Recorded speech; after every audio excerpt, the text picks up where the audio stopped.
If you encounter a one-mark exam question asking for the definition of a foreign exchange rate, the answer is exact. It is simply the price of one currency expressed in terms of another currency. To understand how that price is actually set, we have to look at the two very different systems that govern it. The first is a floating exchange rate. In this system, the value is determined entirely by the free market forces of supply and demand.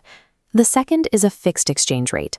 Here, the value is set and maintained specifically by the government or central bank, which uses its own reserves of foreign currency to intervene and hold the price steady. Examiners are strict about the vocabulary you use for each system. When a floating rate rises or falls, it is an appreciation or a depreciation. If a government forces a fixed rate up or down, it is a revaluation or a devaluation. Matching the correct terminology to the correct determining body is the vital first step to avoiding easy point deductions in Paper 2. This is a standard supply and demand graph for a currency market. Cambridge frequently asks 4-mark questions about the mechanics that cause this floating equilibrium price to shift.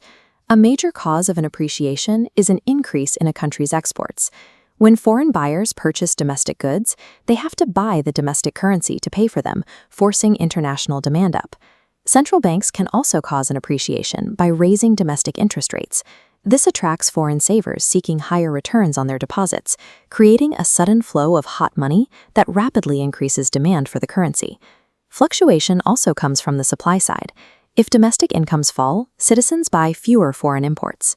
Because they are exchanging less of their own cash, this decreases the supply of domestic currency on the international market, driving its value up.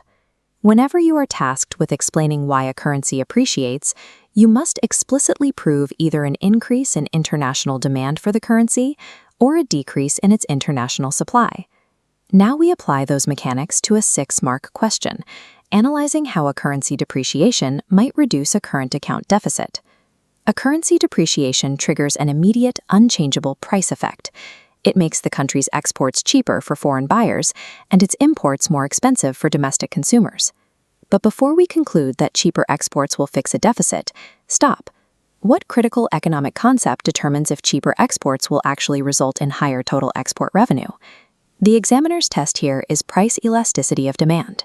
Export revenue only increases if the international demand for those cheaper exports is price elastic.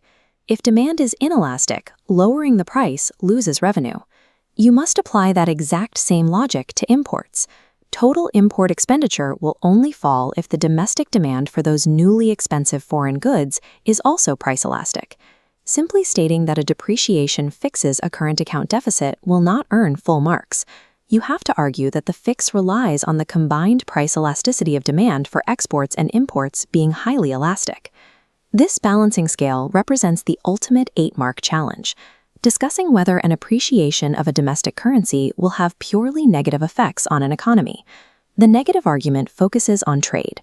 An appreciation makes exports expensive, reducing international competitiveness, destroying export revenue, and causing severe unemployment. But the positive argument focuses on domestic affordability. A stronger currency makes imported consumer goods and raw materials much cheaper. These cheaper materials significantly lower production costs. As costs fall, producers lower their final prices, curing the economy of imported cost-push inflation. To bypass the most common mistakes on these exams, lock in these 2 rules. A falling rate always makes exports cheaper, and you must always deploy price elasticity of demand when discussing trade revenue. Achieving maximum marks in an evaluation requires proving that the economic pain of lost exports is directly balanced against the vital benefit of reducing inflation. To master these advanced evaluation techniques and handle any Paper 2 scenario, connect with Fundoo Tutor for one-on-one mentorship that stays focused on you.